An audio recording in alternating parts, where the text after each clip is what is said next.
Advance में मैं आपको बता रहा हूं, जबरदस्त और अल्टीमेट चीजें आपको मिलने वाली है। आपने कितना ही पढ़ा हो, कहीं से भी पढ़ा हो, आप सब कुछ फेल होने वाला है। अब आप कहेंगे कि मैं यहां से कैसे कॉन्फिडेंस के साथ यहां पर बोल रहा हूं कि आपने जो भी पढ़ा होगा अपभ्रंश साहित्य का वो कम हो सकता है। फेल होने से मतलब यहां पर आपको एक्स्ट्रा मिलेगा।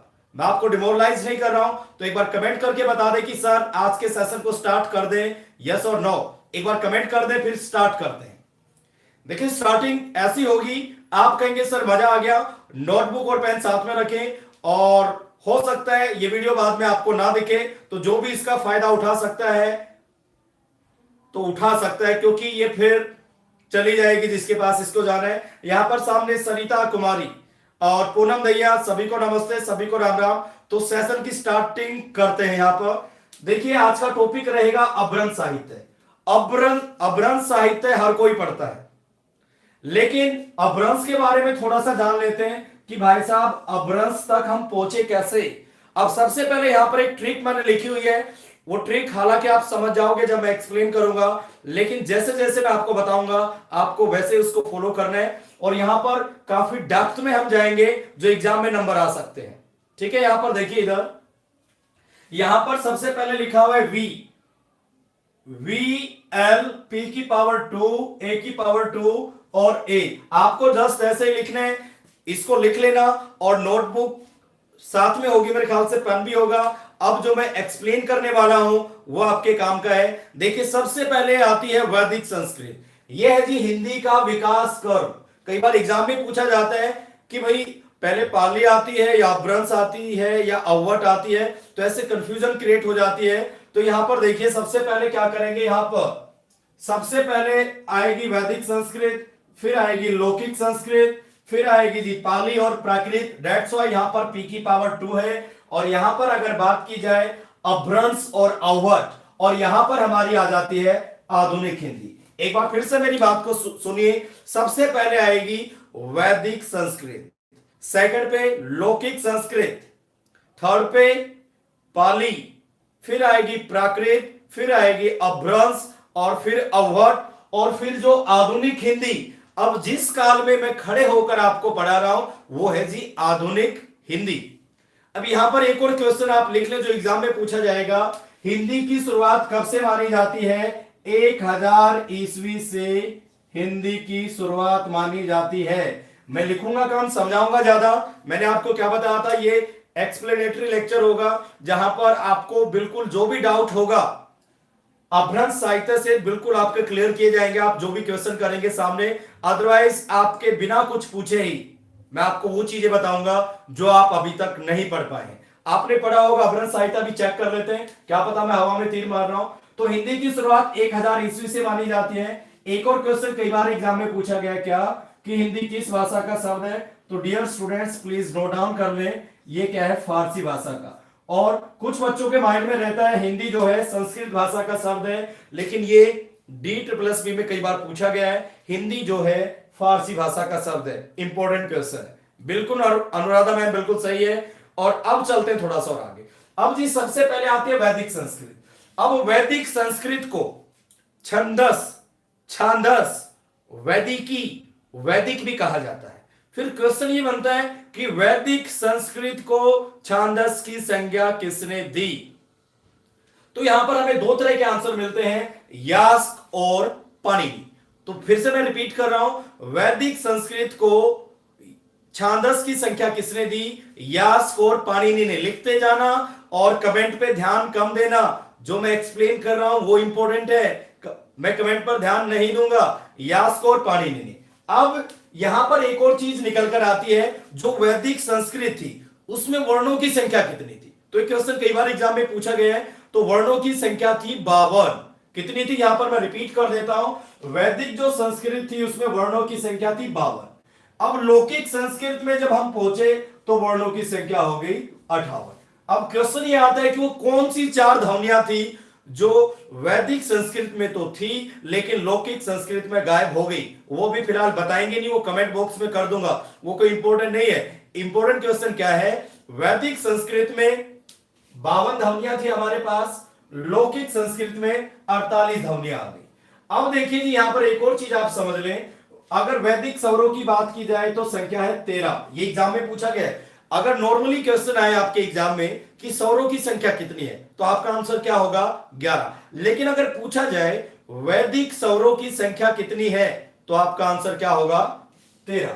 अब ये हो गया वैदिक सौरों की संख्या 13। लेकिन एक भाई साहब थे मेरे जैसे या आपके जैसे लगा लो, आए वो बोले कि वैदिक सौरों की संख्या 13 नहीं है भाई साहब 14 है। तो वो थे डॉक्टर हरदेव बहारी। ये क्वेश्चन पूछा जाएगा आपसे और एग्जाम में आया हुआ है। और वीडियो को प्लीज लाइक कर दे साथ के साथ।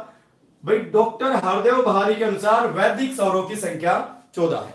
एक बार कमेंट करके बताइए कुछ नया मिला, क्योंकि हमें अभ्रंश तक पहुंचकर फिर अगले का पोर्शन लेना है और यहां पर जो आपको मिलने वाला है यू कांट इमेजिन। एक बार कमेंट कर दे यहां पर और वीडियो को लाइक प्लीज साथ के साथ किया करें ताकि बोलना ना पड़े। मैं चाहता हूं कि मेरा पढ़ाने पर ध्यान ज्यादा हो। तो एक बार कमेंट कर दे कि यहां तक समझ में आ रहा है, आपने लिख लिए, आगे बढ़े। अब जी देखिए यहां पर फिर आ गया लौकिक संस्कृत। देखिए वैदिक संस्कृत के बाद लौकिक संस्कृत। लौकिक संस्कृत को क्लासिकल संस्कृत भी कहा जाता है, एग्जाम में आएगा। फिर से रिपीट कर रहा हूं, वैदिक संस्कृत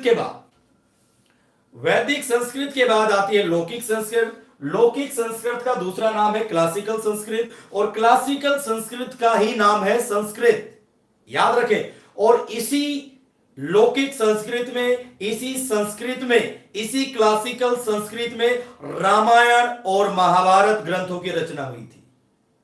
ठीक है, यहां तक मेरी बात समझ में आ रही है। लौकिक संस्कृत में ही रामायण महाभारत ग्रंथों की रचना हुई थी।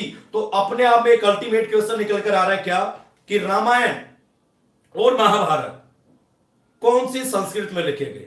अब अगर आपको यह फैक्ट ना पता हो तो आप तो कंफ्यूज हो गए, क्योंकि वैदिक संस्कृत और लौकिक संस्कृत में भी फर्क है जी। ओके, यहां तक मेरी बात समझ में आ रही है। अगर वैदिक संस्कृत का थोड़ा और डेप्थ में जाए, अगर आप जाना चाहते हो, थोड़ा सा एक पॉइंट थोड़ा सा छेड़छाड़ कर लेते हैं। ऋक संहिता, ऋजु संहिता ये मिलती है उसके अंदर, और फिर उपनिषदों का भी जिक्र मिलता है। ठीक है ना, ये अभी डिस्कस नहीं करने वाले क्योंकि एग्जाम में इतना डेप्थ में नहीं आएगा, और कभी मौका मिला तो उसे डेप्थ में भी कर लेंगे। यहां तक समझ में आ रहा है। उसके बाद आगे जी हमारी पाली। पाली देखिए, लौकिक संस्कृत, वैदिक संस्कृत, लौकिक संस्कृत, फिर आगे पाली। पाली को मागधी भाषा भी कहा जाता है।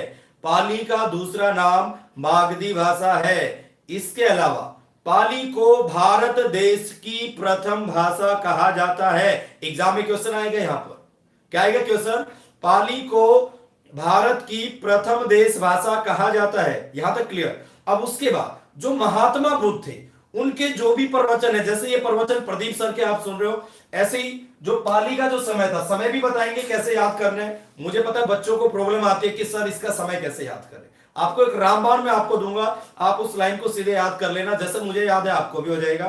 तो पाली में महात्मा बुद्ध के प्रवचन मिलते हैं। फिर आ गया जी पाली के बाद प्राकृत।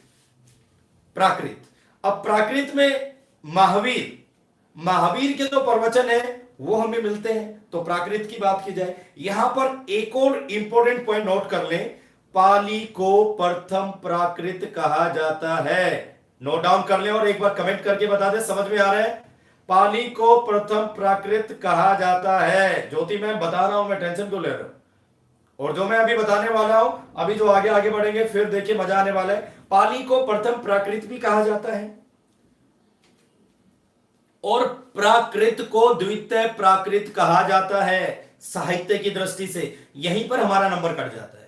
ठीक है, फिर अगले पॉइंट की अगर बात करें, देखिए हो गया प्राकृत।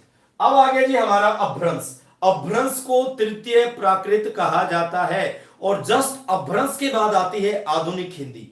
तो यहां पर एक और क्वेश्चन आता है क्या, ध्यान से सुने मेरी बात को, प्राकृत और आधुनिक भाषाओं के बीच की कड़ी कौन सी है, ये है हमारी भाई साहब अभ्रंश। इसका गेम है सारा।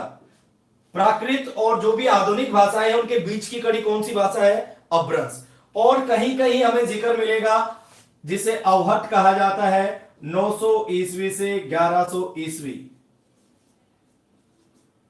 अवहट को अपभ्रंशों का अपभ्रंश कहा जाता है, अवहट को अवहत कहा जाता है, अवहट को अवहत कहा जाता है। और कहीं कहीं आपको अवहंस भी मिलेगा। वो भोलानाथ तिवारी ने क्या कहा था, अवहंस से बना अभ्रंश भाई भोलानाथ तिवारी ने एक अच्छा पॉइंट नोटिस किया था, क्या अवंश से क्या बना, अभ्रंश। और आगे अगला पॉइंट एक और कहा था, यहां पर स्किप कर देते हैं, नहीं तो टॉपिक मुझे ऐसा लग रहा है क्योंकि 10 मिनट हो चुके हैं और मैं सोच रहा था इसको जल्दी वाइंड अप करना है। अब इसमें कम टाइम लेते हुए आगे बढ़ते हैं, बिल्कुल सही लिखा आपने, ठीक है। अब उसके बाद अब यहां पर अगर समय की बात की जाए 1500 ईस्वी पूर्व से 1000 ईस्वी पूर्व, तो ये है जी हमारी वैदिक संस्कृत। फिर है जी 1000 ईस्वी पूर्व से 500 ईस्वी पूर्व, क्या है जी हमारा लौकिक संस्कृत। फिर हम पाली और प्राकृत की बात करें तो समय अभी बताएं, मुझे ऐसा लग रहा है टॉपिक छूट जाएगा क्योंकि मैं चाह रहा हूं कम टाइम में ज्यादा बताया जाए, तो ये जो समय है इसको बाद में हम डिस्कस कर लेंगे, ठीक है। और फिलहाल हम आधुनिक हिंदी में आपसे बात कर रहे हैं, ये थोड़ा सा माइंड आप सेट कर लें। अब डायरेक्ट हम आते हैं अपभ्रंश साहित्य के ऊपर। देखिए हमारे आचार्य रामचंद्र शुक्ल जी ने क्या कहा था, प्राकृत की अंतिम अवस्था से ही अपभ्रंश साहित्य का विकास होता है। ये कोटेशन पेपर में आएगी तो आपको बिल्कुल डायरेक्ट चूज कर लेना है, क्या अब प्राकृत की अंतिम अवस्था से ही किसका विकास होता है, अपभ्रंश साहित्य का विकास होता है। और रही बात अवहट का, एक और दो नाम मैं आपको बता दूं, संक्रांति लीन और संक्रांति लीन, ये भी इसी के नाम है, ठीक है। अब चलते, और रही बात थोड़ा सा और डेप्थ में चले जाओ, एक पॉइंट और ले चलते हैं। अवहट का सबसे पहले जिक्र मिलता है ज्योतिषी ठाकुर की वर्ण रत्नाकार में, सबसे पहले अवहट नाम का जिक्र मिलता है, ठीक है। ये इंपॉर्टेंट पॉइंट है, लिख लेना। अब चलते हैं आगे। अब आगे जी हमारा अपभ्रंश साहित्य। देखिए अपभ्रंश साहित्य में हम सबसे पहले बात करेंगे स्वयंभू। आपने पढ़ा होगा 783 ईस्वी इनका समय माना जाता है।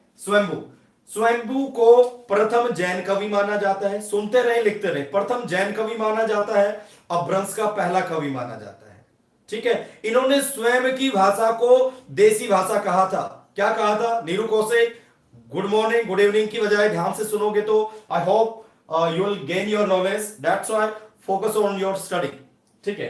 तो इन्होंने क्या कहा, देखिए स्वयंभू ने स्वयं की भाषा को देसी भाषा कहा था। अब इनके ग्रंथों के नाम मुझे पता है, आपको पता, जल्दी से कमेंट कर दो क्योंकि टॉपिक आपको एडवांस में बता दिया गया था। एक बार कमेंट कर दो, मैं चेक करना चाहता हूं आपको याद है नहीं।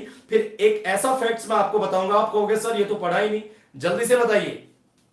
स्वयंभू के ग्रंथों का पौमचरियु, जल्दी से लिखिए, एक बार फटाफट कमेंट करिए इनकी रचनाएं कौन कौन सी थी। रिठेमणि चरियु जिसे हरिवंश पुराण कहा जाता है, इसके अलावा कौन सी थी, फटाफट एक बार कमेंट कर दें। स्वयंभू छंद जो आपके पास नहीं मिलेगी, लिख लें, स्वयंभू छंद भी किसी की रचना है, स्वयंभू की ही है स्वयंभू छंद। उसके बाद अगर आगे बढ़े थोड़ा सा, पंचम चरियु भी स्वयंभू की ही रचना है। दो रचनाएं नहीं बताई है मैंने, एक बार कमेंट कर दें। आपके कमेंट आना बंद हो गए या आप लिख रहे हो ये पता ही नहीं चल रहा है।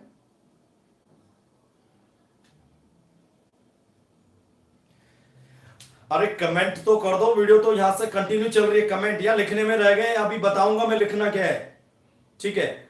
हाँ जी बिल्कुल सही लिखा आपने अनुराधा मैम। और रिठेमणि चरियु जिसको अरिस्टोनेमी भी कहा जाता है, और रही बात हरिवंश पुराण भी कहा जाता है। अरे लिख लेना, मैं बता दूंगा सुविधा, हो सका तो नोट्स भी आ जाएंगे आपके पास, पहले प्लीज सुन लो एक बार। यहां पर जब आप फीडबैक नहीं दोगे तो प्रदीप सर आगे नहीं बढ़ पाएंगे, तो I need your feedback during the lecture या वाइल डिलीवरिंग द लेक्चर, तो मुझे जरूरत है, तो नहीं तो संवाद नहीं हो पाएगा, पता नहीं चलेगा। अब जी स्वयंभू ने जो पोयमचरियु लिखा अधूरा ग्रंथ है, पेपर में आएगा। स्वयंभू ने जो ग्रंथ लिखा वो क्या है, अधूरा ग्रंथ है। अब पूरा किसने किया, इनके पुत्र त्रिभुवन ने पूरा किया। अब क्वेश्चन ही आएगा पोयमचरियु में कितनी संधियां हैं, तो सभी को पता है 83 संधियां हैं, 83 संधियां थी, और 7 मिलाकर इसके बेटे ने पूरा किया, तो कितनी संधियां होगी टोटल, 90। एग्जाम में पूछा जाएगा। लेकिन आपने ये भी पढ़ा होगा यहां पर,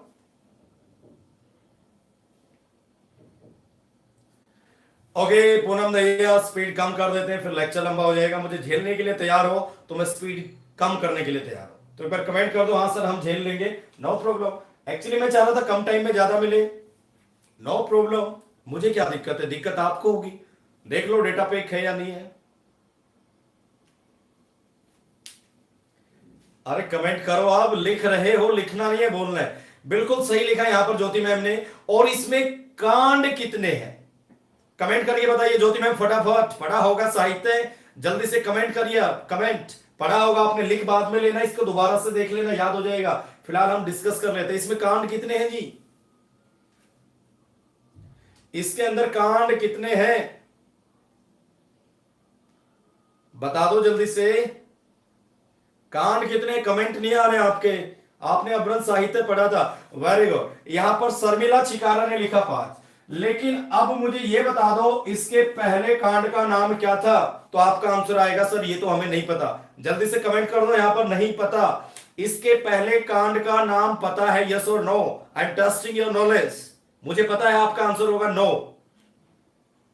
अनुराधा मैम थोड़ा ध्यान से, स्पीड आपने पकड़ ली है, 5 कांड है इसके अंदर, लेकिन इसके पहले कांड का नाम क्या है, कमेंट कर दे जल्दी से।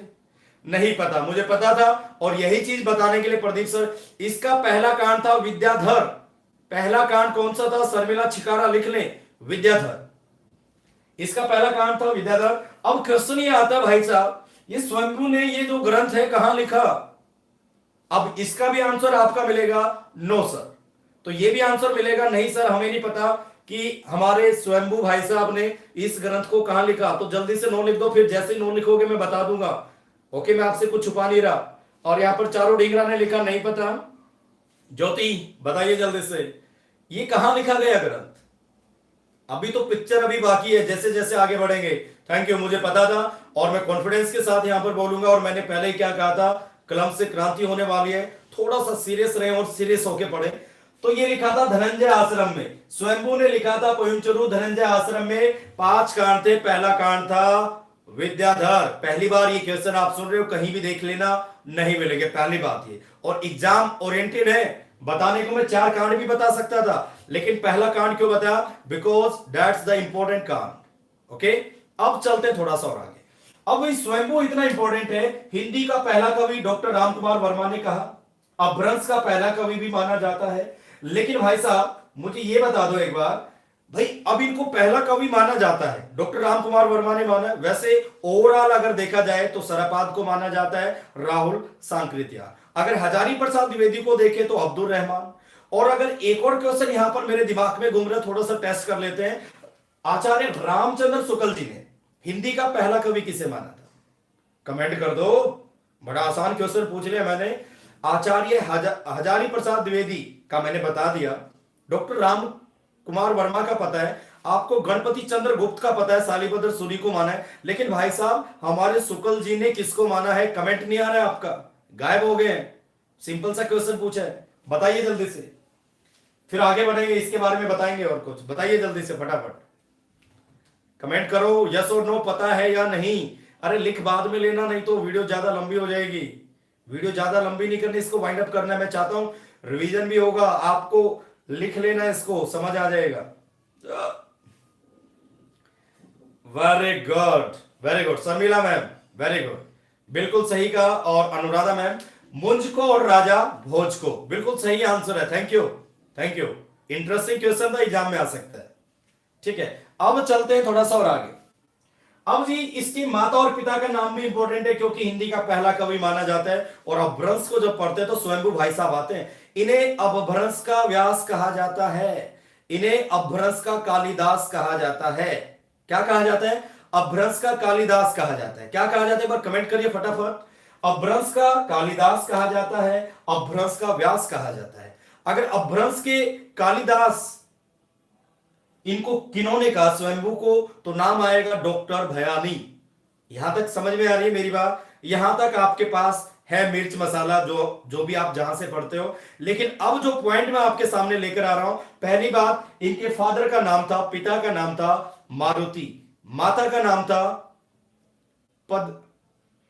पद्मावती। क्या था, पद्मावती, वो वाली पद्मावती नहीं, कभी वहां पर पहुंच जाओ आप।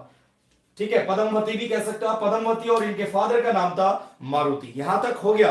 अब जल्दी से कमेंट करके बताइए भाई, इनको व्यास और कालिदास कहा जाता है, बिल्कुल सबको पता है। लेकिन डियर स्टूडेंट्स, अब थोड़ा सा आंखें खोल लो, थोड़ा सा आंखें खोल लो, जो पॉइंट मैं लेकर आ रहा हूं। तो एक बार आपके कमेंट आना बंद हो गए यहां पर,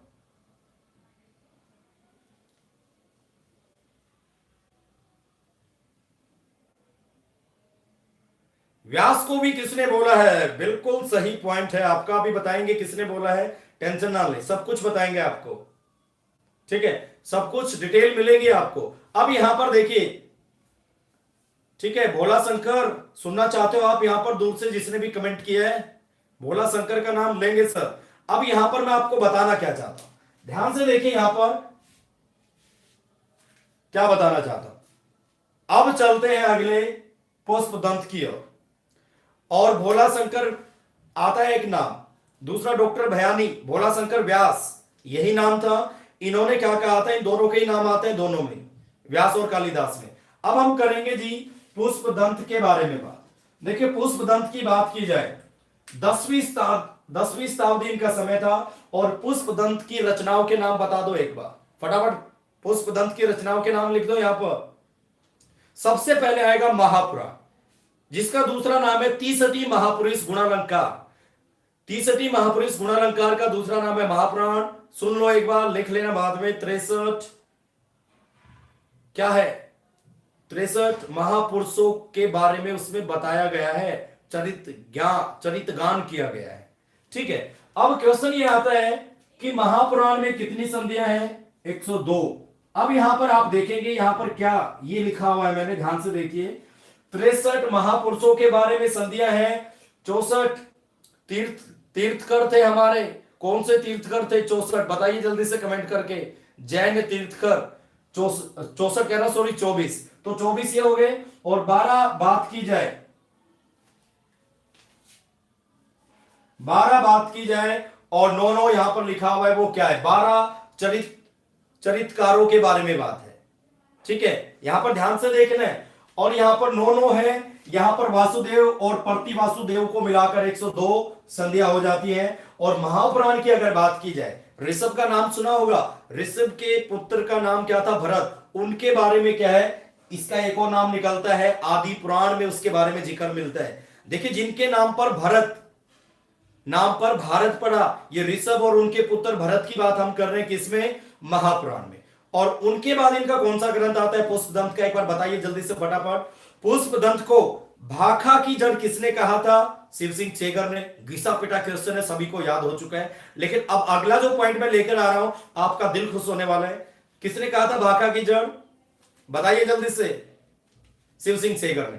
और शिव सिंह सेगर ने जनश्रुति के आधार पर इनको पहला कवि घोषित किया था, पुष्य या पुण्य को। और वहीं पर एक और बात निकल कर आई थी, हजारी प्रसाद द्विवेदी ने कहा था क्या कि ये जो भाई 7वीं सदी में जो फेमस था पुष्य पुण्य और पुष्यदन, ये नाम एक ही है, भाखा की जड़ शिव सिंह सेगर ने। लेकिन भोला शंकर व्यास, जो नाम आप सुनना चाहते तो उसको अच्छे से सुन लेते हैं, इन्होंने पुष्पदंत को कहा था माध भाण भारवी। एक बार कमेंट कर दो कैसा लगा पॉइंट। पुष्पदंत को माध बाण और भारवी भी कहा जाता है, लेकिन कहा किसने था? भोला शंकर व्यास। पहली बार देखिए इधर वॉइस में बफरिंग है सर, ऐसा कैसे हो सकता है? वॉइस में बफरिंग है, यहां से ठीक ठाक चल रहा है।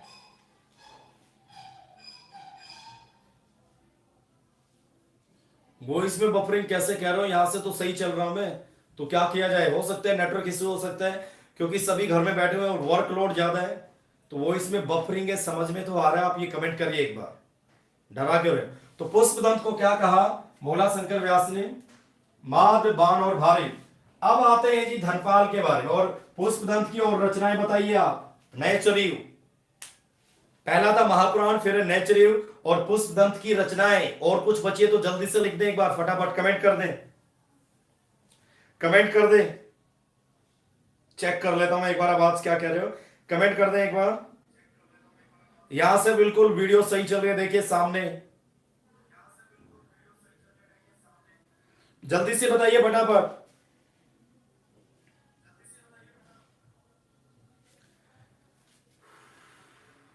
हाँ जी। अब यहां पर एक और चीज आप देख लें, यहां पर एक और चीज, पुष्पदंत का उपनाम क्या था? अभिमान मेरु। इन्होंने स्वयं को कौवे पिशाच कहा था। पेपर में क्वेश्चन क्या आएगा? हाँ जी ठीक है, वो उन्हीं की प्रॉब्लम है फिर। अनुराधा मैम कुछ खिलाए पिलाया करो फोन को, ठीक है।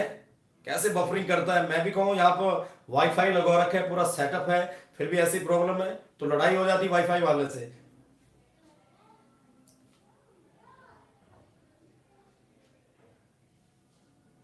देखिए, और पुष्पदंत को उपाधियां भी दी गई थी, ठीक है।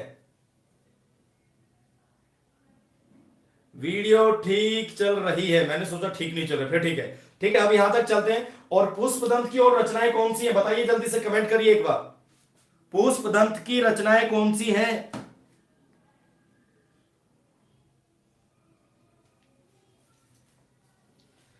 अब देखिए, एक और रचना आती है फिर, धम परीक्षा या परीक्षा कह सकते हैं, हरिसेन की। उसमें भी 3 कवियों का जिक्र मिलता है, स्वयंभू, पुष्पदंत और पदड़िया। जो पदड़िया छंद है 15 मात्राओं का छंद होता है, जिसे मात्रिक छंद कहा जाता है, और उसमें इसे पदड़िया का प्रवर्तक माना गया। बस इस ये पॉइंट यहीं पर इतना इंपॉर्टेंट है। अब चलते हैं अगले पॉइंट की ओर। एक बार पुष्पदंत की रचनाएं तो लिख दो, कौन कौन सी हैं। पता नहीं सोते रहते हो, मैं कह रहा हूं लिख तो दो, पढ़ा होगा, अरे देखकर लिखोगे फिर भी याद होता है। जल्दी से कमेंट करिए। अब देखिए आगे, अब आगे हमारे धनपाल 10वीं शताब्दी में आए थे भाई साहब। धनपाल की रचना का नाम क्या है बताइए जल्दी से कमेंट करके। धनपाल की रचना का नाम, धनपाल की रचना का नाम बताइए। यहां पर धनपाल की रचना का नाम पूछा है मैंने, लिखने की बजाय सुने और समझे। हाँ जी, बिल्कुल सही कहा आपने। मैंने कहा धनपाल की रचना का नाम क्या है। कोई नहीं, नो प्रॉब्लम। मैंने पूछा है धनपाल की रचना का नाम क्या है। Very good. लेकिन क्वेश्चन ये था मेरा, लेकिन क्वेश्चन मेरा ये है, इसका दूसरा नाम क्या है। इसका दूसरा नाम क्या है ये तो दुनिया जानती है, भविष्य कहा या कथा। लेकिन भाई साहब या प्यारे सजनों या देवियों कहूंगा मैं यहां पर, तो इसका दूसरा नाम क्या है। अरे दूसरा नाम पूछा, अब कमेंट करो नहीं पता। इसका दूसरा नाम क्या है, कभी सोचा है? नहीं सोचा होगा, एक बार कमेंट करो सर नहीं पता, फिर आगे बढ़ते हैं, फिर जल्दी से कोशिश करेंगे इसको जल्दी से वाइंड अप करें। भविष्य कथा का दूसरा नाम, यस और नो कमेंट कर दो, कमेंट करो। अरे फिर आगे बढ़ना है, आता है तो बड़ी अच्छी बात है, नहीं आता है तो मैं बता रहा हूं नहीं पता। वेरी गुड सविता कुमारी। और कोई है यहां पर, और छुप गए यहां पर, आंसर तो देना चाहिए ना। देखिए भविष्य कथा का दूसरा नाम है, मुझे पता था, देखिए यही चीजें मैं आप तक ले रहा हूं। यहां पर देखिए सूर्य, सूर्य पंचमी रास लिख लो, पहली बार आपने सुना होगा सूर्य पंचमी रास। शशि अधाना ध्यान से सुनिए, सूर्य पंचमी रास, ये मेहनत आपके लिए की जा रही है तो इसी की वैल्यू समझे। और पता चल रहा होगा कि ये दिखने में लग रहा है 4 लाइन है, इन 4 लाइनों में आग लगाने वाले हैं। पूनम भैया लिख ले, तो इसका नाम क्या है, सूर्य पंचमी रास। अब आते थी जोइंदू के बारे में। जोइंदू की 2 रचनाएं फेमस है, कौन कौन सी, कौन कौन सी, कमेंट कर दो। अब सारी चीजें मैं नहीं बताऊंगा, आपने खुद भी पढ़ा था, जल्दी से बताइए जोइंदू की रचनाएं। और दोहा, भाई अपभ्रंश काल में दोहा छंद के प्रवर्तक या फिर प्रारंभ इन्हीं से माना जाता है, जोइन से, जोइंदू से। और इनकी रचनाएं बताओ जल्दी से, जी जी नहीं, मुझे आंसर चाहिए। पढ़ा था मैंने, कहा था 2 दिन दिए थे आपको पढ़ने के लिए। ओके, हो सकता है कुछ नेटवर्क इशू है, बताइए एक बार। कोई नहीं, इसके नाम बता दो आप एक बार, इसके यहां पर मैं देख लेता हूं क्या प्रॉब्लम है। नाम बता दो आप इसके, यहां पर चेक करना पड़ेगा मुझे, ऐसा लग रहा है। चलो ठीक है, मैं ही बोलता, बिल्कुल सही है। यहां पर ज्योति ने लिखा परमात्म प्रकाश और योग सार, ये इंपॉर्टेंट पॉइंट था। अब चलते हैं अगले पॉइंट की ओर। अगला पॉइंट यहां पर इंपॉर्टेंट है क्या। अब आगे जी जिनीदत्त सूरी। जिनीदत्त सूरी के बारे में आप क्या जानते हैं बताइए, इनकी रचनाएं बताइए। उपदेश रसायन, यही एग्जाम में यही आएगा। और इन्हीं के साथ हमारे शालिभद्र सूरी का नाम भी जुड़ा हुआ आता है, क्योंकि देखिए इनकी रचना कौन सी थी, उपदेश रसायन। रास काव्य परंपरा का प्रथम ग्रंथ कौन सा है, उपदेश रसायन। लेकिन शालिभद्र सूरी का जो ग्रंथ था उन उनसे ही अभ्रंश में कह लो या आदिकाल में, वैसे अभ्रंश में कहेंगे तो किसका किसका प्रवर्तन माना जाता है? रास काव्य परंपरा का। देखिए रास और रासो फर्क है ना, थोड़ा सा डिफरेंस है। कई बार हम कंफ्यूज हो जाते हैं कि रासो और रास एक है। सही कह रहा हूं ना मैं? यहां पर एक बार कमेंट कर दें फटाफट।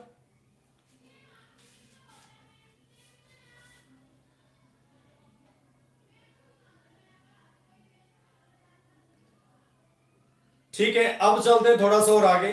थोड़ा सा कमेंट करते नहीं, पता नहीं नेटवर्क इशू हो गया है।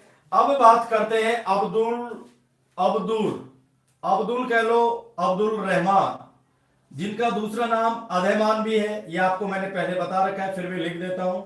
क्या है? अधैमान। इनकी रचना का नाम था संदेश रासक, जो कि एक खंड काव्य है। लेकिन ये तो सभी को पता है संदेश रासक क्या है, खंड काव्य। और किसी मुसलमान कवि द्वारा लिखा गया पहला क्या है, ये काव्य है। और ये एग्जाम में पूछा जाता है, पहला धर्मेंद्र काव्य, जो इस्लाम को मानने वाले थे उनमें सबसे पहला है। लेकिन क्वेश्चन ये नहीं है, क्वेश्चन ये संदेश रासक के कितने खंड हैं? कमेंट कर दो एक बार।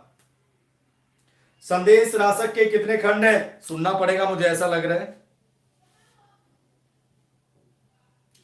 संदेश रासक के कितने खंड हैं? अब आपके कमेंट नहीं पहुंच रहे तो यहां पर चेक करना पड़ रहा है क्या प्रॉब्लम है और क्या नहीं है। जल्दी से बताइए फटाफट। एक खंड है प्रीति आजाद, इसके 3 प्रकरण हैं, लिख लें। संदेश रासक के 3 प्रकरण हैं। लेकिन क्वेश्चन ये नहीं था मेरा, क्वेश्चन तो अब आया है, एक पेंडिंग क्वेश्चन दे रहा हूं मैं भाई। अब्दुल रहमान ने स्वयं को क्या कहा? ये है क्वेश्चन। तो इन्होंने स्वयं को क्या कहकर पुकारा, स्वयं को क्या कहकर संबोधित किया? जैसे पुष्पदंत ने अपने आप को अभिमान मेरु कहा, कवि रत्नाकर कहा, ऐसा आपने देखा होगा ना, अभी हमने डिस्कस किया। तो इन्होंने खुद को क्या कहा? That is the main point. और ये ऑफलाइन कमेंट करना है, मैं वेट करूंगा। इसका आंसर मुझे चाहिए। अभी मैं नहीं बताने वाला, क्योंकि कुछ तो आप भी प्रैक्टिस करेंगे। अब चलते हैं जी अगला। राम सिंह का नाम आपने सुना होगा, इनकी रचना है पाहुड़ दोहा। कौन सी? पाहुड़ दोहा। एग्जाम में कई बार पूछी गई है। और ये एक रहस्यवादी कवि थे। कौन? राम सिंह। और इनका समय क्या था, कोई बताएगा? वैसे एग्जाम में ये इंपॉर्टेंट ऐसा क्वेश्चन बनता नहीं है। तो इनका समय कितना था, कोई बताएगा एक बार कमेंट करके? हाँ, यहां पर कमेंट दिख तो रहे। हाँ जी, जैसे कि राउस मैम ने किया। आगे बताइए यहां पर। अब आगे चलें, एक बार कमेंट कर दें, कमेंट कर दें।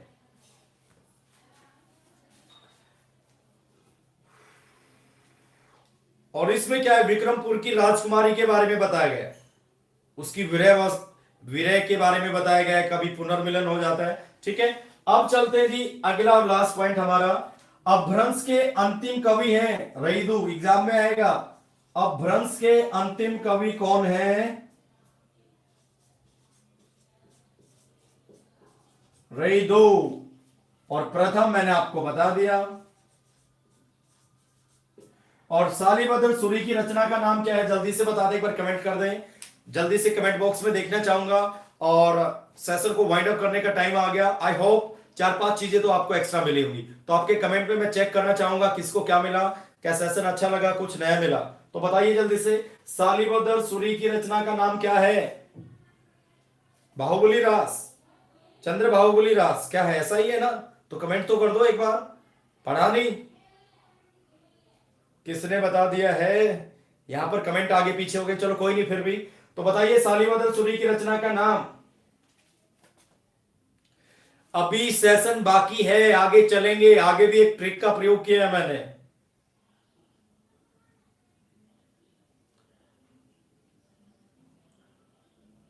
भरतेश्वर बाहुबली रास, वेरी गुड ज्योति मैम, मुंह फुला के आंसर दे रहे हो आप भी। अब चलते हैं आगे। अब जी अपभ्रंश के भेद किए, यहां पर एक ट्रिक का प्रयोग किया मैंने। कुछ नहीं करना है, आप इस ट्रिक को याद कर लेना। जिंदगी में कभी भी आप नाम नहीं बोलोगे। हालांकि मैं यहां पर काफी चीजें बता सकता हूं, जैसे सबसे पहले अपभ्रंश साहित्य का संपादन डॉक्टर पिसेल ने किया, जो लिखा नहीं हुआ है, जो मुझे याद आ रहा है। और रही बात, अपभ्रंश को कई नामों से जाना जाता है, आभिरों के नाम से जाना जाता है, आविरोक्ति के नाम से जाना जाता है, जैसे कि भरत मुनि। और अभ्रंश शब्द का प्रयोग धारसेन द्वितीय ने अपने पिता के लिए किया था, उसके शिलालेख में मिलता है। भूसेन उनका नाम था। संस्कृत और प्राकृत के वो क्या थे, कवि बताए गए हैं वहां पर। और रही बात, पतंजलि के महाभाष्य में भी अभ्रंश का जिक्र मिलता है ना, ठीक है, अभ्रंश का जिक्र मिलता है। रही बात अब अभ्रंश के भेद, देखिए जी, सबसे पहले नाम आता है नमी साधु या नीम साधु। ट्रिक को समझ लेना। उपगरा आ, उपबरा ना, उपगरा आ, उपबरा ना। उप से बना उपनागर, गरा से बना ग्राम्य, आ से क्या बना, आभरी। क्या बना, आभरी। अब जो हमारे नीम साधु थे, कहीं पर नीम मिलेगा और कहीं पर नमी मिलेगा, इन दोनों को नाम एक ही समझे आप। इसने अभ्रंश के 3 भेद बताए, उपनागर, ग्राम्य, आभीरो या आभीरी, ऐसे नाम मिलेंगे। फिर हमारे भाई साहब आगे कौन से, उपनागर, ब्राचड़ और नागरी, ये कौन थे यहां पर, नाम बता दे मुझे एक बार, देखते हैं किसको याद है फटाफट। चंड कवि, एक बार कमेंट तो कर दें किसकी, आभीर, बिल्कुल सही कहा। और उपनागर, ब्राचड़ और नागर, ये भेद किसने किए, पेपर में आएगा।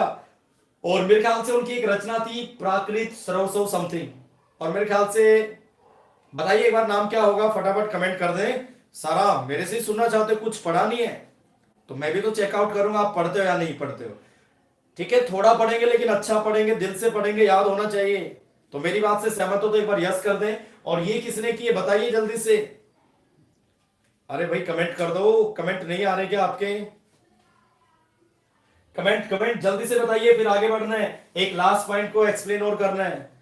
नहीं पढ़ा सर जी, तो राउस मैडम, गुरुग्राम वाली मैडम, ये पेड ग्रुप में एंटर होने का मतलब ये नहीं पढ़ा, ये आगे से मैं सुनूंगा नहीं। तो टॉपिक आपको पहले बता दिया जाता है 2 दिन पहले, तो इसे सीरियस लें, ठीक है, नहीं तो गुस्सा आ जाएगा मुझे। और मुझे जब गुस्सा आता है तो मैं बड़ा अच्छे से पढ़ाता हूं, फिर मन करेगा आपका पढ़ने का कि एक्स्ट्रा फैक्ट्स कहां से आते हैं। तो बताइए जल्दी से, ये किसने किए भेद, ये भी पेंडिंग कर देता हूं, नहीं कमेंट कर रहे हो तो पता नहीं कहां सोते रहते हो। बिल्कुल सिंपल सा क्वेश्चन है। अब देखिए जी, अगर आधुनिकता के टाइम में बात करें तो डॉक्टर याकोबी का नाम लिया जाता है। और इनकी एक खास बात, इन्होंने अपभ्रंश को क्या कहा था, कोई बताएगा, क्या इन्होंने देसी भाषा कहा था या नहीं कहा था, ये क्वेश्चन भी पूछा जाता है, ये भी पेंडिंग कर रहा हूं मैं यहां पर। मार्कंडे की रचना थी प्राकृत सरवसव, यही तो सुनना था, ये प्रैक्टिस दिमाग में रखो। उसके बाद याकोबी आए, इन्होंने अपभ्रंश के 4 भेद बताए। कैसे याद करना है, देखिए इधर उत्तरी, पश्चिमी, उत्तरी, दक्षिणी, पश्चिमी, पूर्वी, 4, ये भाई साहब आए, 4 भेद कर दिए। तगारे साहब तगाजे में थे, जैसे मैं हूं तगाजे में, कहते हैं ना, जैसे हरियाणा में एक वर्ड होता है तगाजे में, तगारे, 3 तगाड़ा, काम बगाड़ा, कहीं पर तगारे मिलेगा, कहीं पर नगारे मिलेगा। जहां पर 3 तगाड़ा होगा, नगारे तो अपने आप ही बजेंगे, जहां पर धक्का मुक्की होगी। तो इन्होंने 3 कर दिए। इनके क्या थे, ध्यान से देखिए, उत्तर, दक्षिण, पूर्व, पश्चिम। इनके पहले उत्तर को छोड़ दिया, बाकी के 3 बचे नगारे या तगारे के।